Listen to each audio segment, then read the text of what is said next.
السلام عليكم ورحمة الله.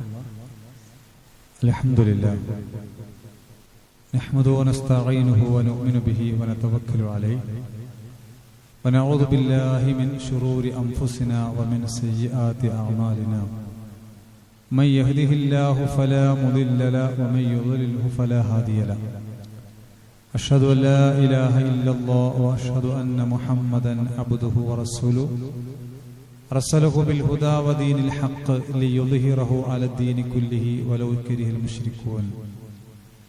اللهم صل على محمد وعلى آل محمد كما صليت على إبراهيم وعلى آل إبراهيم إنك حميد مجيد. اللهم بارك على محمد وعلى آل محمد كما باركت على إبراهيم وعلى آل إبراهيم إنك حميد مجيد. أما بعد فإن خير الكلام كلام الله وخير الحدي حدي محمد صلى الله عليه وسلم وشر الأمور محدثاتها وكل محدثة بدعة وكل بدعة ضلالة. أعوذ بالله من الشيطان الرجيم. بسم الله الرحمن الرحيم. يا أيها الذين آمنوا اتقوا الله حق تقاته ولا تموتن إلا وأنتم مسلمون. جنات عدن يدخلونها ومن صلح من آبائهم وأزواجهم وذرياتهم والملائكة يدخلون عليهم من كل باب سلام عليكم بما صبرتم فنعم عقبى الدار. പ്രിയമുള്ള സഹോദരന്മാരെ, സഹോദരികളെ, അല്ലാഹു സുബ്ഹാനഹു വ തആലയെ സൂക്ഷിച്ചുകൊണ്ട് ജീവിക്കണമെന്ന് ആമുഖമായി ഉണർത്തുകയാണ്, ഓർമ്മപ്പെടുത്തുകയാണ്. നമ്മൾ ഈ ഭൂമിയിൽ നിന്ന് ഏത് നിമിഷവും വിട പറയേണ്ടവരാണ് എന്ന ബോധത്തോടെ പരമാവധി തഖ്വയിൽ അധിഷ്ഠിതമായ ഒരു ജീവിതം നയിക്കുവാൻ നാം ഓരോരുത്തരും ശ്രമിക്കുകയും അള്ളാഹുവിനെ സൂക്ഷിച്ചുകൊണ്ട് ജീവിക്കുവാൻ അവനോട് നമ്മൾ പ്രാർത്ഥിക്കുകയും ചെയ്യുക. അള്ളാഹു നമ്മെ എവരെയും അനുഗ്രഹിക്കുമാറാവട്ടെ. ഇവിടെ സൂചിപ്പിച്ചതുപോലെ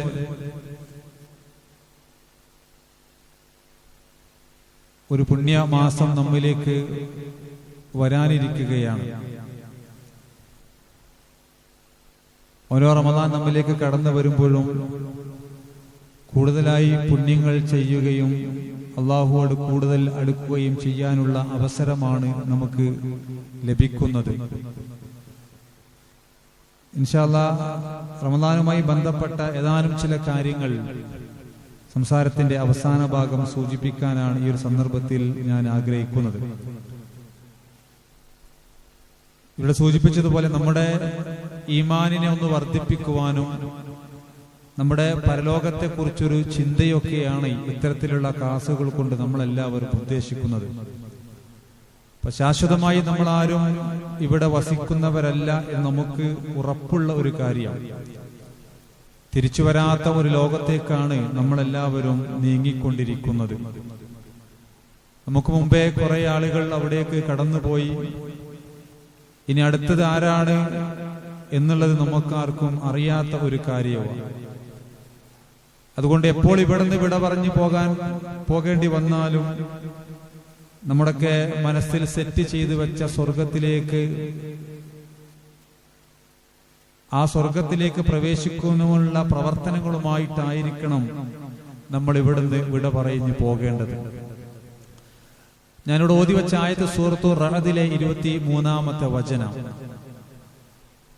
ഇപ്പൊ നേരത്തെ സൂചിപ്പിച്ചതുപോലെ നമ്മളൊക്കെ മനുഷ്യരായ നമ്മളുടെ ജീവിതം എന്ന് പറയുന്നത് പ്രധാനമായും 3 ഘട്ടങ്ങളിലൂടെ കടന്നുപോയി 4-ാമത്തെ ഘട്ടത്തിൽ അവസാനിക്കാനുള്ളതാണ്. നമുക്കറിയാത്ത ഒരു കാലഘട്ടം, മാതാവിന്റെ ഗർഭാശയത്തിൽ ഏതാനും മാസക്കാലം നമ്മൾ അവിടെ താമസിച്ചു. അല്ലാഹു നിശ്ചയിച്ച സമയത്ത് നമ്മളെല്ലാവരും ഈ ഭൂമിയിലേക്ക് വന്നു. ജീവിതത്തിന്റെ 2-ാമത്തെ ഘട്ടത്തിലാണ് ഇപ്പോൾ നമ്മളെല്ലാവരും ഉള്ളത്. ഈ ഘട്ടം എപ്പോഴാണ് അവസാനിക്കുക എന്നുള്ളത് മനുഷ്യരായ നമുക്കാർക്കും അറിയാത്ത ഒരു കാര്യമാണ്. നമുക്ക് ഈ ഭൂമിയിൽ അള്ളാഹു നിശ്ചയിച്ച സമയം അവസാനിച്ചു കഴിഞ്ഞാൽ അള്ളാഹു നമ്മെ തിരിച്ചു വിളിക്കും. പിന്നീട് നമ്മൾ ജീവിതത്തിന്റെ മൂന്നാമത്തെ ഘട്ടത്തിലേക്ക് അഥവാ ബർസഖിയായ ലോകത്തേക്കാണ് കാലെടുത്ത് വെക്കുന്നത്. നമുക്ക് നിശ്ചയിക്കപ്പെട്ട ഖബറിൽ നമ്മൾ ഓരോരുത്തരും ഒറ്റക്ക് ചെയ്ത പ്രവർത്തനത്തിന്റെ പ്രതിഫലം അനുഭവിച്ചുകൊണ്ട് നമ്മൾ അവിടെ കഴിഞ്ഞുകൂടും. അത് രക്ഷയോ ശിക്ഷയോ ആകാം. വിശുദ്ധ ഖുർആൻ അതിനെപ്പറ്റി പറഞ്ഞത് വമിൻ വറാഇഹിം ബർസഖുൻ ഇലാ യൗമി യുബ്അസൂൻ എന്നാണ്. ഒരു പുനരുദ്ധാനം വരെ ബർസഖിയായ ലോകത്താണ് അവർ ഉള്ളത്. ബർസഖ് എന്ന് പറഞ്ഞാൽ അതിനർത്ഥം മറ എന്ന. ആ മറക്ക് പിന്നിൽ എന്താണ് സംഭവിക്കുന്നത് എന്ന് വിശുദ്ധ ഖുർആനും പ്രവാചകൻ സല്ലല്ലാഹു അലൈഹി വസല്ലമയും പറഞ്ഞതിനപ്പുറം ഒരു ശാസ്ത്രത്തിനും കണ്ടെത്താൻ സാധിക്കാത്ത ഒരു കാര്യമാണ്. അങ്ങനെ മനുഷ്യന്റെ മൂന്നാമത്തെ ഘട്ടം കഴിഞ്ഞാൽ പിന്നീടാണ് അനുസ്യൂതം തുടർന്നുകൊണ്ടിരിക്കുന്ന, ഒരിക്കലും തിരിച്ചു വരാത്ത ഒരു ലോകത്തേക്ക് മനുഷ്യർ പ്രവേശിക്കുന്നത്, അഥവാ പരലോകം, നാലാമത്തെ ഘട്ടം. ആ ഘട്ടത്തിലാണ് യഥാർത്ഥത്തിൽ നമ്മുടെ ജീവിതം എന്ന് പറയുന്നത്. അപ്പൊ നമ്മുടെ ഈ ഭൗതിക ജീവിതം എന്താണ് എന്ന ചോദ്യത്തിന്റെ ഉത്തരമായി നമ്മളെല്ലാവരും കണ്ടെത്തേണ്ടത് അള്ളാഹുവിന്റെ അനുഗ്രഹമായ ആ സ്വർഗത്തിൽ പ്രവേശിച്ചു എന്നുള്ളതായിരിക്കണം. അതാണ് മനുഷ്യ ജീവിതത്തിന്റെ ഏറ്റവും വലിയ വിജയം എന്ന് ഖുർആൻ നമുക്ക് പരിചയപ്പെടുത്തി തരുന്നുണ്ട്. ഒരു പക്ഷെ നമ്മളെല്ലാവരും പലപ്പോഴും കേട്ട ഒരു ആയത്താണ് സൂറത്തുൽ ആലിംറാനിലെ 185-ാമത്തെ വചനം, കുല്ലു നഫ്സിൻ ദാഇഖത്തുൽ മൗത്ത്. ഈ ഭൂമിയിൽ ജനിച്ചു വീണ എല്ലാവരും മരിക്കും. വഇന്നമാ തുവഫൗന ഉജൂറക്കും യൗമൽ ഖിയാമ. മനുഷ്യരെ, നിങ്ങൾ ചെയ്ത പ്രവർത്തനങ്ങളുണ്ടല്ലോ, അത് നന്മയായാലും തിന്മയായാലും അതിന്റെ പരിപൂർണമായ പ്രതിഫലം നിങ്ങൾക്ക് ലഭിക്കുന്നത് ഖിയാമത്ത് നാളിലാണ്. ഫമൻ സുഹ്സിയ അനിന്നാരി വഉദ്ഖിലൽ ജന്ന. ആ നാളിൽ ഒരു മനുഷ്യൻ നരകത്തിൽ നിന്ന് അകറ്റപ്പെടുകയും സ്വർഗത്തിൽ പ്രവേശിക്കപ്പെടുകയും ചെയ്തുകോ ഫഖദ് ഫാസ്, അവൻ വിജയിച്ചു എന്നാണ്. അപ്പൊ നമ്മൾ ഭൗതികമായ പല വിജയങ്ങളും ആഘോഷിക്കുന്ന ആളുകളാണ് നമ്മൾ എല്ലാവരും. എന്നാൽ നമ്മുടെ ജീവിതത്തിൽ നമുക്ക് ആഘോഷിക്കാൻ പറ്റിയ ഏറ്റവും മഹത്തായ വിജയമെന്ന് ഖുർആൻ പരിചയപ്പെടുത്തി തരുന്നത് നരകത്തിൽ പ്രവേശിക്കാതെ സ്വർഗത്തിൽ പ്രവേശിക്കുക എന്നുള്ളതാണ്. ആ സ്വർഗത്തിൽ പ്രവേശിക്കുവാൻ നമുക്ക് തടസ്സം നിൽക്കുന്ന ഒരു കാര്യം ഫമാ മതാഉൽ ഹയാത്തുദ് ദുനിയ ഇല്ലാ മതാഉൽ ഖുർ വമൽ ഹയാത്തുദ് ദുനിയ ഇല്ലാ മതാഉൽ ഖുർ. ശേഷം ഖുർആൻ പറയുന്നത് അങ്ങനെ. അപ്പൊ ഈ ഭൗതിക ജീവിതം നിങ്ങളെ വഞ്ചനയിൽ അകപ്പെടുത്തി ശാശ്വതമായി സ്വർഗത്തിൽ വസിക്കേണ്ട നിങ്ങളെ ഇത് വഞ്ചിക്കാതിരിക്കട്ടെ എന്ന് ഖുർആനിന്റെ താക്കീത് സൂറത്തുൽ ആലിംറാനിലെ 185-ാമത്തെ വചനം. അപ്പൊ ഒരു 10-70 വർഷക്കാലം 60 വർഷക്കാലം എന്തിന് ഈ ഭൂമിയിൽ ജീവിച്ചു എന്നതിന്റെ ഉത്തരമായി നമ്മളെല്ലാവരും കാണേണ്ടത് അള്ളാഹുവിന്റെ അനുഗ്രഹീതമായ സ്വർഗം ലഭിച്ചു എന്നുള്ളത് തന്നെയാണ്. ഇപ്പൊ വിശുദ്ധ ഖുർആൻ നമ്മൾ പാരായണം ചെയ്യുമ്പോൾ പല ആയത്തുകളാണ് നമുക്ക് കാണാൻ സാധിക്കുന്നത്. ചിലത് താക്കീതുകളാണ്, ചില വചനങ്ങൾ നമുക്കുള്ള നിർദ്ദേശങ്ങളാണ്, നിയമങ്ങളാണ്, ചിലത് വിലക്കുകളാണ്. വിശുദ്ധ ഖുർആന്റെ ചില ആയത്തുകൾ നമുക്ക് വളരെ സന്തോഷം നൽകുന്ന, കൺകുളിർമ നൽകുന്ന, മനസ്സിന് ആനന്ദം നൽകുന്ന ചില ആയത്തുകളും വിശുദ്ധ ഖുർആനിൽ നമുക്ക് കാണാൻ സാധിക്കും. അതാണ് ഞാൻ ആമുഖമായി ഓതിവച്ച ആയത്ത്. അല്ലാഹു സുബ്ഹാനഹു വ തആല പറയുന്ന ഒരു കാര്യം സ്വർഗത്തിൽ ഒറ്റക്കല്ല പ്രവേശിക്കുന്നത് എന്നാണ്. നമ്മൾ ആലോചിച്ച് നോക്കുക, നമ്മുടെ ജീവിതത്തിൽ വിലമതിക്കാനാവാത്ത ഒരു വസ്തു നഷ്ടപ്പെട്ടു എന്ന് നമ്മൾ വിചാരിക്കുക. ആ നഷ്ടപ്പെട്ടാൽ നമുക്കുണ്ടാകുന്ന മാനസികമായ ഒരു വിഷമമുണ്ട്. ഒരു പക്ഷേ അത് തിരിച്ചു കിട്ടുന്നത് വരെ ഒരു സമാധാനമില്ലാത്ത, സ്വസ്ഥതയില്ലാത്തൊരു ജീവിതമായിരിക്കും നമ്മുടെ മുമ്പിൽ ഉണ്ടാവുക. അത് തിരിച്ചു കിട്ടുമ്പോഴോ എന്തെന്നില്ലാത്ത ഒരു സന്തോഷവും നമുക്കുണ്ടാവും. രണ്ട് സമയത്ത് നമ്മൾ കരയും. ഒന്ന് ദുഃഖത്തിന്റെ കണ്ണീരാണ്, മറ്റൊന്ന് ആനന്ദത്തിന്റെ കണ്ണീരാണ്. വിശുദ്ധ ഖുർആൻ അങ്ങനെ നമുക്ക് വിലമതിക്കാനാവാത്ത, നഷ്ടപ്പെട്ടു പോയ ഒരു കാര്യം തിരിച്ചു കിട്ടുന്ന ഒരു ലോകത്തെക്കുറിച്ചാണ് നമുക്ക് പരിചയപ്പെടുത്തി തരുന്നത്. ആ ലോകത്തേക്ക് നിങ്ങൾ ഒറ്റക്കല്ല പ്രവേശിക്കേണ്ടത്, ഒന്നടങ്കം പ്രവേശിക്കുവാനുള്ള ഒരു അവസരം ഞാൻ അവിടെ ഉണ്ടാക്കി വെച്ചിട്ടുണ്ട് എന്നുള്ളത് അല്ലാഹു തആല സൂറത്തുർ റഅദിലെ 23-ാമത്തെ വചനത്തിലൂടെ പറയുന്നുണ്ട്. അങ്ങനെയാണെങ്കിൽ ഏതൊരു മാതാപിതാക്കളെ സംബന്ധിച്ചും അവർക്ക് ഏറ്റവും വിലപ്പെട്ടതെന്ന് പറയുന്നത് അവരുടെ മക്കളാണ്. ഒരു മകളെ സംബന്ധിച്ചിടത്തോളം അവർക്ക് ഏറ്റവും പ്രിയപ്പെട്ടത് അവരുടെ മാതാപിതാക്കളാണ്. ഈ ജീവിതത്തിന്റെ യാത്രക്കിടയിൽ നമ്മുടെ കുടുംബത്തിൽ നിന്ന് അല്ലാഹു തആല നേരത്തെ തിരിച്ചു വിളിച്ച ഒരുപാട് ആളുകൾ ഉണ്ടാവും. ഈ ലോകത്തെ ഇനി അവരെ കാണുക എന്നുള്ളത്, അവരോടൊപ്പം ജീവിക്കുക എന്നുള്ളത് അസാധ്യമായ കാര്യമാണ്. ശാസ്ത്രലോകം എത്രമേൽ വളർന്നാലും മരണപ്പെട്ടു പോയ മാതാപിതാക്കളെയോ മക്കളെയോ ഇണകളെയോ തിരിച്ചു കൊണ്ടുവരിക എന്നുള്ളത് അസംഭവ്യമായ കാര്യമാണ്. എന്നാൽ അല്ലാഹു സുബ്ഹാനഹു വ തആല അവിടെ പറയുന്നത് അവരെ തിരിച്ചു കിട്ടുന്ന ഒരു ലോകം ഞാൻ ഉണ്ടാക്കി വെച്ചിട്ടുണ്ട് എന്നുള്ളതാണ്. അപ്പൊ നമ്മുടെയൊക്കെ ഒരു ആഗ്രഹമാണ്, നമ്മുടെ മനസ്സിന്റെ വല്ലാത്തൊരു അടങ്ങാത്ത ആഗ്രഹമാണ് ജീവിതത്തിൽ ഇണയുടെ കൂടെ, മാതാപിതാക്കളുടെ കൂടെ, മക്കളുടെ കൂടെ ഒരിക്കൽ കൂടി താമസിക്കണം, ജീവിക്കണം എന്നുള്ളത്. ഇവിടെ അതിന് സൗകര്യമില്ല. ഞാനൊരു ചായത്തിന്റെ അർത്ഥം ഇങ്ങനെയാണ്: ജന്നാത്തു അദ്നിൻ, സ്ഥിരവാസത്തിന്റെ സ്വർഗത്തോപ്പുകൾ വിശ്വാസികൾ പ്രവേശിക്കുന്നതാണ്. യദ്ഖുലൂനഹാ, ആ സ്വർഗത്തിൽ പ്രവേശിക്കുന്നു ആര്?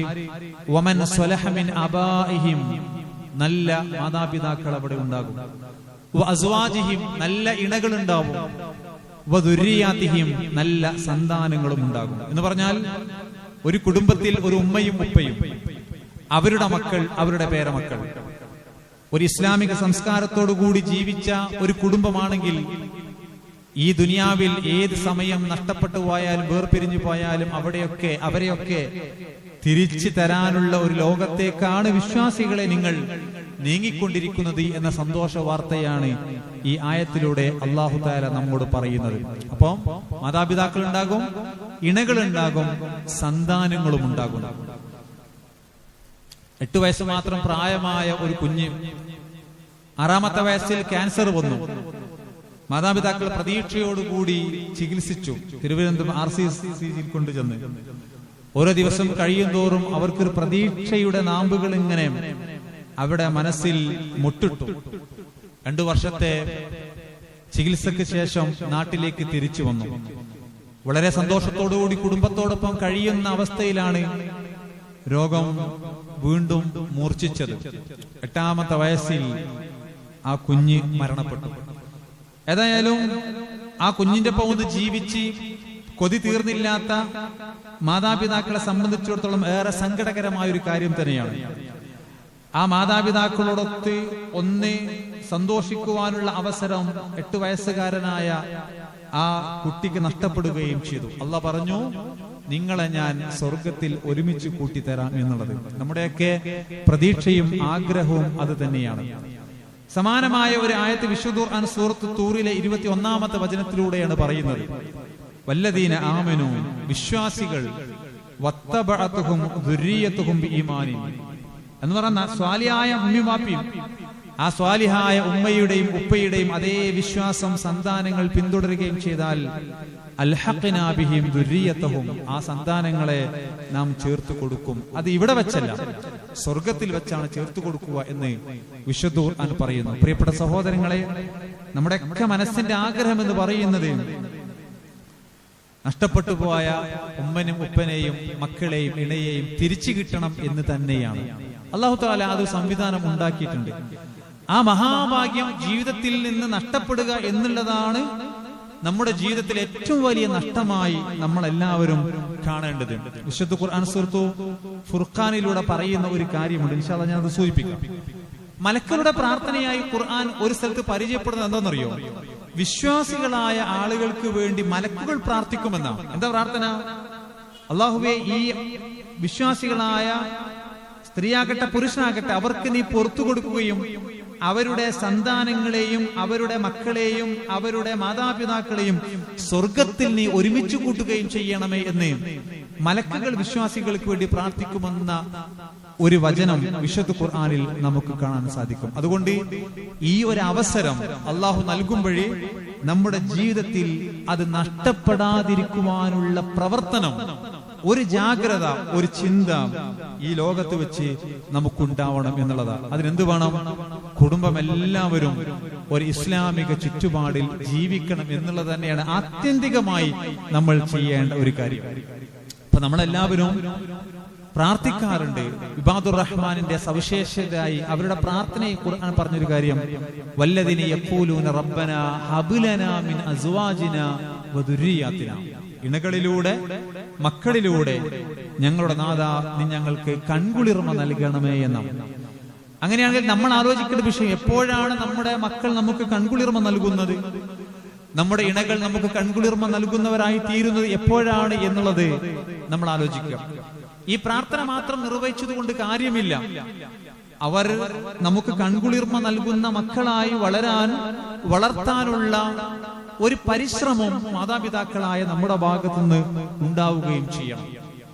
കൃത്യമായി പള്ളിയിലേക്ക് പോകുന്നൊരു മകൻ, വിശുദ്ധ ഖുർആൻ പാരായണം ചെയ്യുന്നൊരു മകൻ, ദീനീ പ്രവർത്തനങ്ങളിൽ ഇടപെട്ട് ജീവിക്കുന്ന ഒരു മകനോ മകളോ നമുക്കുണ്ടെങ്കിൽ ആ മക്കൾ നമുക്ക് കൺകുളിർമ നൽകുന്ന മക്കളാണ്.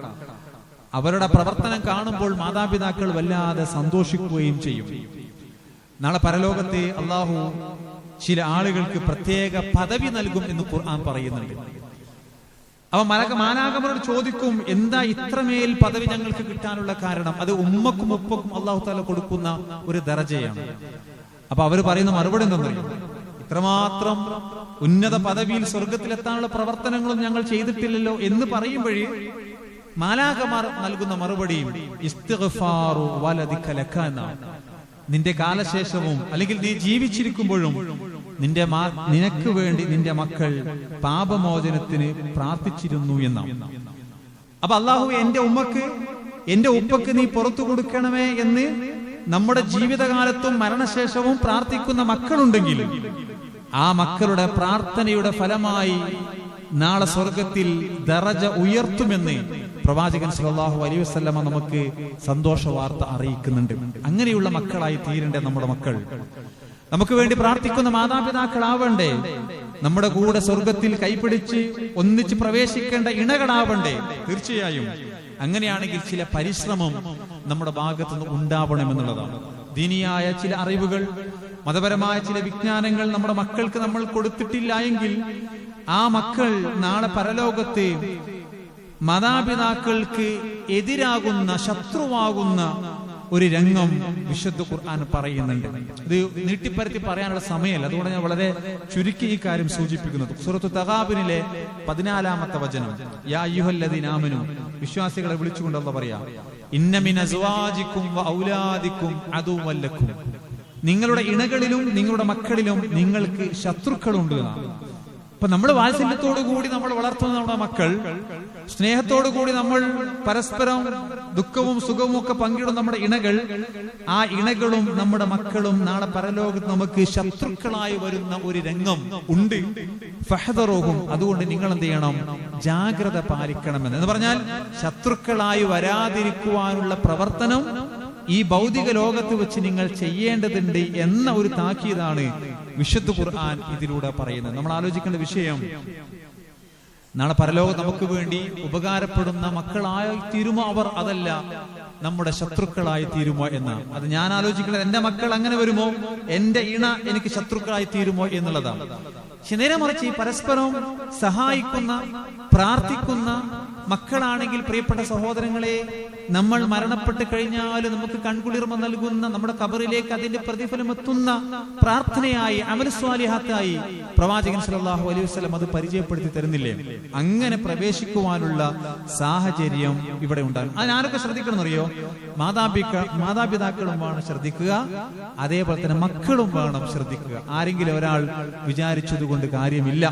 വിശുദ്ധ ഖുർആൻ അങ്ങനെയാണ് നമുക്ക് പരിചയപ്പെടുത്തുന്നത്. വാപ്പ നന്നായി എന്ന് വിചാരിച്ചുകൊണ്ട് ആ നന്നാവൽ കൊണ്ട് മകൻ സ്വർഗത്തിൽ പ്രവേശിക്കണമെന്നില്ല. മക്കൾ നന്നായതുകൊണ്ട് പിതാവ് സ്വർഗത്തിലേക്ക്, മാതാപിതാക്കളും സ്വർഗത്തിൽ പ്രവേശിക്കണമെന്നില്ല. മറിച്ച് സ്വാലിഹ്യങ്ങളായ മാതാപിതാക്കളും സന്താനങ്ങളും ഇണകളുമാണോ ഒന്നടങ്കം സ്വർഗത്തിൽ പ്രവേശിച്ച് ഈ ലോകത്തെ എത്രത്തോളം സന്തോഷത്തോടു കൂടിയാണ് നമ്മൾ കഴിഞ്ഞുകൂടിയിരുന്നത്, അതിനേക്കാൾ സന്തോഷത്തോടു കൂടി അവിടെ കഴിഞ്ഞുകൂടുവാനുള്ള അവസരം അല്ലാഹു തആല നമുക്ക് ഉണ്ടാക്കി തന്നിട്ടുണ്ട് എന്നുള്ളതാണ്. നമുക്ക് മൈത്രിന്റെ കാര്യം ഒന്ന് മനസ്സിലാക്കാം.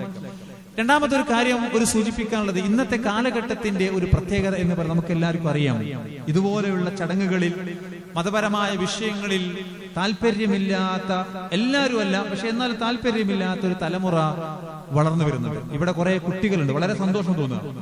കാരണം വെച്ചാൽ ഇങ്ങനെയുള്ള സദസ്സുകളിൽ സാധാരണഗതിയിൽ കുട്ടികൾ ഈ ഒരു പ്രായത്തിലുള്ള കുട്ടികൾ വരാറില്ല, കാണാറില്ല. പ്രായം ചെന്ന ആളുകളാണ് സാധാരണ ഉണ്ടാകാറുള്ളത്. പക്ഷേ ഇവിടെ ചില ഒരു ടീനേജ് പ്രായത്തിൽ MSMനെയും ISMനെയും ഒക്കെ പ്രായത്തിലുള്ള കുട്ടികൾ ഉണ്ട് എന്ന് പറയുമ്പോഴേ സന്തോഷം നൽകുന്ന ഒരു കാര്യമാണ്. അങ്ങനെയുള്ള മാതാപിതാക്കൾക്കാണ് ഈ കുട്ടികൾ കൺകുളിർമ നൽകുക എന്ന് പറയുന്നത്. പിതാവിനോടൊപ്പം പള്ളിയിലിരുന്ന് അല്ലെങ്കിൽ ഖുർആൻ ക്ലാസ്സിലിരുന്ന് ക്ലാസ് കേൾക്കുകയും വിഷയങ്ങൾ വീട്ടിൽ പോയി ചർച്ച ചെയ്യുകയും ചെയ്തൊരു മകനോ മകളോ ഒരു പിതാവോ ഒക്കെ ഉണ്ടെങ്കിൽ എത്ര സുന്ദരമായ ഒരു ഫാമിലി ആയിരിക്കും അത്. അങ്ങനെയുള്ളവർക്ക് കിട്ടുന്ന മഹാ സൗഭാഗ്യത്തെ പറ്റിയാണ് വിശുദ്ധ ഖുർആനും പ്രവാചകൻ സല്ലല്ലാഹു അലൈഹി വസല്ലം നമുക്ക് പറഞ്ഞു തരുന്നത്. പ്രിയപ്പെട്ട സഹോദരങ്ങളെ, മതത്തോട് താല്പര്യമില്ലാത്ത ഒരു പ്രവണത നമ്മൾ ശരിക്ക് ആലോചിക്കേണ്ട വിഷയമാണ്. നമ്മുടെ മക്കൾ നമ്മുടെ കൂടെ ഉണ്ടാകുമോ എന്ന് നമ്മൾ സ്വയം വിചാരണയ്ക്ക് തയ്യാറായിക്കൊണ്ടിരിക്കേണ്ട ഒരു കാലഘട്ടത്താണ് നമ്മൾ ജീവിച്ചു കൊണ്ടിരിക്കുന്നത്. എന്താ കാരണം അറിയോ? ഒരു സ്വതന്ത്ര ചിന്താഗതി വളർന്നു വരുന്നുണ്ട് നമ്മുടെ സമൂഹത്തിൽ. പ്രത്യേകിച്ച് ടീനേജ് പ്രായത്തിലുള്ള കോളേജിൽ ക്യാമ്പസുകളിൽ പഠിക്കുന്ന വിദ്യാർത്ഥികൾക്കിടയിൽ അതിനുവേണ്ടി പ്രവർത്തിക്കുന്ന ചില ഭൗതികവാദ സംഘടനകളെ നമുക്ക് കാണാൻ സാധിക്കും. അവർ പറയുന്നത് മതം പല കാര്യങ്ങൾക്കും തടസ്സമായി നിൽക്കും. നമ്മുടെ ഈ ജീവിതം എന്ന് പറയുന്നത് ഒന്നേ ഉള്ളൂ. അതുകൊണ്ട് ഈ ജീവിതം എന്ത് ചെയ്യണം? പുതിയ ഭാഷയിൽ പറഞ്ഞാൽ അത് കളറാക്കണം. അതിനെന്താ തടസ്സം നിൽക്കുന്നത്?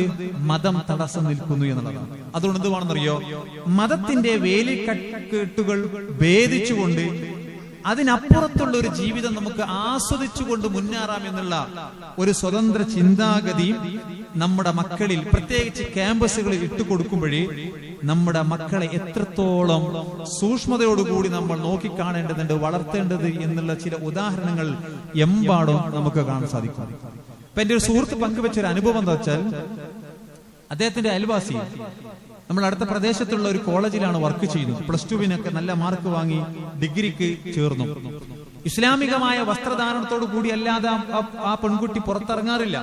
പക്ഷേ എത്തിപ്പെട്ട കോളേജിൽ നേരത്തെ സൂചിപ്പിച്ചതുപോലെ ചില ഭൗതികവാദ പ്രസ്ഥാനങ്ങളുടെ വിദ്യാർത്ഥി പ്രസ്ഥാനങ്ങൾ അവിടെ പ്രവർത്തിക്കുകയും അതിൽ മെമ്പർഷിപ്പ് എടുക്കുകയും ചെയ്തതിന്റെ ഫലമായി ഈ ഒരു ചിന്ത, മതനിരാസം പതുക്കെങ്ങനെ പെൺകുട്ടിയെ പിടികൂടാൻ തുടങ്ങി. ആദ്യമായി അവർ ശ്രമിച്ചത് എന്താണെന്നറിയോ? വെള്ളിയാഴ്ച ജുമയുടെ ദിവസങ്ങളിലായിരിക്കും പലപ്പോഴും മീറ്റിംഗ് കൂടാ. എന്ന് പറഞ്ഞാൽ എന്താ? ജുമയിൽ നിന്ന് എങ്ങനെയെങ്കിലും ആളുകളെ തടഞ്ഞു നിർത്തണം. നമ്മൾ ശ്രദ്ധിക്കേണ്ട ഒരു കാര്യം പറയാം. ജുമയിൽ നിന്ന് എങ്ങനെയെങ്കിലും ആളുകൾ എന്ത് ചെയ്യണം? ഇതിന് ശ്രദ്ധ തിരിക്കണം, അതിൽ പങ്കെടുക്കരുത്. കാരണം അവിടെ കയറിയാൽ ഉപദേശമാണ്, മതപരമായ കാര്യങ്ങളാണ്, സ്വർഗത്തിന്റെ കാര്യമാണ്, നരകസ്വർഗങ്ങളുടെ കാര്യമാണ് അവിടെ പറയാ. ജീവിതത്തിൽ നാം പാലിക്കേണ്ട ആദർശത്തെ പറ്റിയാണ് പറയാ. അതുകൊണ്ട് പതുക്കെ അതിൽ നിന്ന് മാറ്റാനുള്ള മാർഗം എന്താ? ആ സമയത്ത് മീറ്റിംഗ് കൂടുക എന്നുള്ളതാണ്. കൂടി അവസാനം എന്തെന്നറിയോ? ഒരു മുസ്ലിം സ്ത്രീയുടെ ഐഡന്റിറ്റിയായ വിശുദ്ധ ഖുർആൻ എണ്ണി പറഞ്ഞിട്ടുള്ള മുഖമക്കന ആദ്യമായി ഈ കുട്ടി ധരിക്കാതെ കോളേജിൽ ചെന്നു. വീട്ടുകാരാകെ അന്തം വിട്ടുപോയി. ആ വേഷത്തിലില്ലാതെ കുട്ടി പുറത്തേക്ക് ഇറങ്ങാറില്ല. പക്ഷെ എന്താ പ്രശ്നം അറിയോ? ഈ മതനിരാസം എന്ന് പറയുന്ന ഈ വിഷം പതുക്കെ ആ കുട്ടിയുടെ തലയിൽ കൊണ്ടുവന്ന് വെച്ച് മതത്തോടുള്ള ഒരു അലർജി ഉണ്ടാക്കുന്ന രൂപത്തിൽ ആ കുട്ടിയെ വളർത്തിയെടുത്തു. ഇത് ഒരു സംഭവം മാത്രമല്ല, ഒട്ടനവധി സംഭവങ്ങൾ നമുക്ക് ഇങ്ങനെ കാണാൻ സാധിക്കും. എന്റെ അയൽവാസി ഒരു സുഹൃത്ത്, എന്റെ സുഹൃത്താണ്, അയൽവാസിയാണ്. അദ്ദേഹത്തിന്റെ ഭാര്യ ഒരു അതർ സ്റ്റേറ്റിലാണ് പഠിക്കുന്നത്. നല്ല കുട്ടിയാ. പക്ഷേ ആ കോളേജിലെ ചില ക്യാമ്പസുകളിൽ മറ്റുള്ളവരുടെ ഇടപെടൽ മൂലം ഇപ്പോൾ ദീൻ വേണ്ട എന്നുള്ള ഒരു അവസ്ഥയിലേക്ക് ആ പെൺകുട്ടി എത്തിപ്പെട്ടു എന്നുള്ളത്. വിവാഹം കഴിച്ചിട്ട് അധിക സമയമായിട്ടൊന്നുമില്ല. അപ്പൊ ഞാനത് സൂചിപ്പിക്കുന്ന വെച്ചാല് കുടുംബസമേതം സ്വർഗത്തിൽ പ്രവേശിക്കുന്നതിന് തടയിടുന്ന ഒരുപാട് കാര്യങ്ങൾ ഇന്ന് നമ്മുടെ സമൂഹത്തിൽ നിലനിൽക്കുന്നുണ്ട് എന്നുള്ളതാണ്. അത് തിരിച്ചറിയാതെ നമ്മൾ പോയാൽ പ്രിയപ്പെട്ട സഹോദരങ്ങളെ, മക്കൾക്ക് മാതാപിതാക്കളെയും മാതാപിതാക്കൾക്ക് മക്കളെയും നഷ്ടപ്പെടുന്ന ഒരവസ്ഥ ഉണ്ടാകും എന്നുള്ളത് കൊണ്ട് കഴിഞ്ഞ 2-3 ആഴ്ചയായിരിക്കും. പക്ഷെ നമ്മളെല്ലാവരും വായിച്ചൊരു വാർത്ത നിങ്ങൾ ചോദിക്കി, സകല സ്ഥലത്തും ലഹരിയുടെ പിടിയിലാണ് ഇന്ന് യുവാക്കളുള്ളത്. നിങ്ങൾ ആലോചിക്കൂ, ഗർഭം ചുമന്ന മാതാവ്, അമ്മിഞ്ഞപ്പാല് നൽകിയ മാതാവിനെ ഒരു മകൻ ഒരിക്കലും തന്നെ കഴുത്തറുത്ത് കൊല്ലില്ല, സ്വബോധത്തോടുകൂടി ചെയ്യൂല, എന്തായാലും ചെയ്യൂല. പക്ഷെ നമ്മൾ വായിച്ചത് എന്താ? 24-കാരനായ ആഷിഖ് എന്ന് പറയുന്ന ഒരു ചെറുപ്പക്കാരൻ തന്റെ മാതാവിനെ ജന്മം നൽകിയതിന് പ്രതികാരം എന്നുള്ള നിലയ്ക്ക് കഴുത്തറുത്ത് കൊല്ലുംവഴി സ്വബോധത്തോടു കൂടിയല്ല ആ മകൻ ആ മാതാവിനെ കൊന്നിട്ടുള്ളത്. ലഹരിയുടെ പിടിയിലായിരുന്നു എന്നുള്ളതാണ് നമ്മൾ വായിച്ച വാർത്ത. നമ്മൾ വിശദീകരിക്കേണ്ട. പക്ഷേ ഇങ്ങനൊരു സാഹചര്യം നമ്മുടെ ക്യാമ്പസുകളിൽ ഉണ്ട്. നമ്മുടെ മക്കളെ ഇതിന്റെ അടിമകളാക്കി മാറ്റുവാനുള്ള എല്ലാ ശ്രമവും പല ഭാഗത്തു നിന്നും നടന്നുകൊണ്ടിരിക്കുമ്പോഴേ ഈ വിഷയത്തിൽ നമ്മുടെ മക്കളിൽ ഒരു കണ്ണ് വേണം എന്ന് പറയാനാണ് ഞാനിത് സൂചിപ്പിച്ചിട്ടുള്ളത്. സ്കൂളിൽ വർക്ക് ചെയ്യുന്ന ഒരു അധ്യാപകൻ എന്നുള്ള നിലയ്ക്ക് പലപ്പോഴും ഇങ്ങനത്തെ കേസുകളൊക്കെ നമ്മൾ അടുക്കലേക്ക് വരികയോ കേൾക്കുകയോ ഒക്കെ ചെയ്യാറുണ്ട്. മാതാപിതാക്കൾ കൈമലർത്തുക, എന്താ ചെയ്യാന്ന് ഒന്ന് പറഞ്ഞുകൊണ്ട്. പലപ്പോഴും കമ്പനി കൂടുമ്പോഴേ ചങ്കാണല്ലോ, അതാ ചങ്ക്, ആ ചങ്കിന്റെ ആ ഫ്രണ്ട്ഷിപ്പ് നിലനിർത്തുവാൻ വേണ്ടി തുടങ്ങി വെക്കുന്നതായിരിക്കും. പക്ഷെ പിന്നീട് അതിൽ നിന്ന് പിന്മാറാൻ പറ്റാത്തതുപോലെ ഒഴിയാബാധയായി അതിങ്ങനെ പിന്തുടരുമ്പോൾ നമ്മുടെ മക്കൾ അത് അറിയാതെ അതിന് അഡിക്റ്റായി തീരുകയാണ്. തിരിച്ചു വരാൻ ഭയങ്കര പ്രയാസം. വരാൻ സാധിക്കും, പക്ഷെ അല്പം ഒരു ശ്രമകരമായ ഒരു പരിശ്രമം അതിന്റെ പിന്നിലുണ്ട് തിരിച്ചു വരാൻ. അപ്പൊ അതിൽ ഉൾപ്പെടാതിരിക്കുവാനുള്ള ശ്രമം എന്തുവാണെന്നറിയോ? മാതാപിതാക്കളായ നമ്മുടെ ഭാഗത്ത് ഉണ്ടാവണം എന്നുള്ളതാണ്. നിങ്ങൾ ആലോചിച്ച് നോക്കൂ, ഇപ്പോഴേ മുമ്പ് ഫ്രണ്ട്ഷിപ്പ് ആയിരുന്നല്ലോ. ഫ്രണ്ട്ഷിപ്പ് എന്ന് പറഞ്ഞാൽ എന്താ അല്ലെ? സൗഹൃദം. പിന്നീട് അത് ചങ്കായി മാറി, പിന്നീട് ബെസ്റ്റിയായി മാറി. അപ്പൊ അവസാനമായി എത്തി നിൽക്കുന്നത് ഞാൻ കേട്ടതെന്നറിയോ? സിറ്റുവേഷൻഷിപ്പ് എന്നൊരു അവസ്ഥയിലേക്കാണ് പോലും എത്തിയത്. ആരെന്നറിയോ? നമ്മുടെ ആൺമക്കളും പെൺമക്കളും. ഇതില് മുസ്ലിംസ് അങ്ങനെയൊരു വ്യത്യാസമൊന്നുമില്ല. ഇപ്പൊ ഞാനൊരു സ്കൂൾ വർക്ക് ചെയ്യാം, ഞാൻ നിസ്കരിക്കാൻ പോകുന്ന ഒരു കോളേജിന് മുമ്പിലൂടെ പലപ്പോഴും ഈ +2 ഡിഗ്രി കുട്ടികളൊക്കെ അങ്ങനെ പോകും. പക്ഷെ എന്താ പ്രശ്നം എന്നറിയോ? യാതൊരു ബോധവുമില്ല. എന്ന് പറഞ്ഞാൽ ഒരു അന്യ സ്ത്രീയാണ്, അന്യ പുരുഷനാണ് എന്ന ബോധമൊന്നുമില്ല. അടുത്തിടെ വിവാഹം കഴിഞ്ഞ നവദമ്പതികൾ എങ്ങനെയാണോ നടക്കാറുള്ളത് അതേ രൂപത്തിൽ ശരീരത്തിൽ സ്പർശിച്ചുകൊണ്ട് തോളിൽ കൈയിട്ട് 2 കൈയും ഇങ്ങനെ ചേർത്ത് പിടിച്ച് നടക്കുന്ന, റോഡിലൂടെ നടക്കുന്ന ഒരവസ്ഥ നമ്മൾ കാണുമ്പോൾ നമ്മുടെ മക്കൾ ഇതിൽ പെടാതിരിക്കുവാനുള്ള ശ്രമം രക്ഷിതാക്കളായ നമ്മുടെ ഭാഗത്ത് എന്താ ചെയ്യുന്നത്?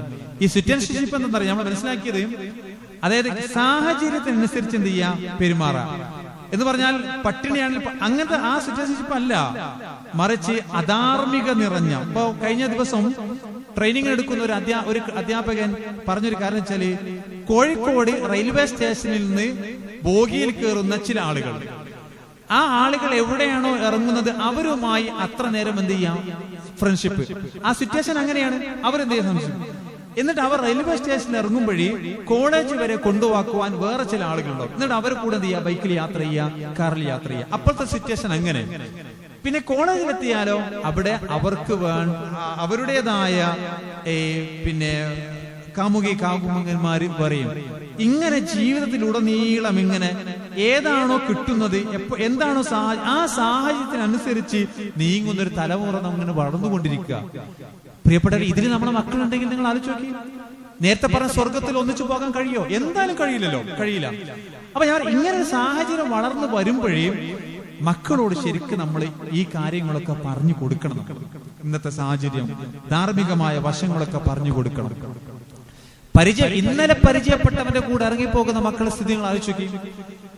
ചില കോടതികളിൽ നമ്മൾ കാണുന്ന വാർത്തകൾ അതാണ്. വളരെ വിഷമത്തോടുകൂടി മാതാപിതാക്കൾ കരഞ്ഞുകൊണ്ട് പറയാം, മകളെ പോവല്ലേ എന്നുള്ളത്.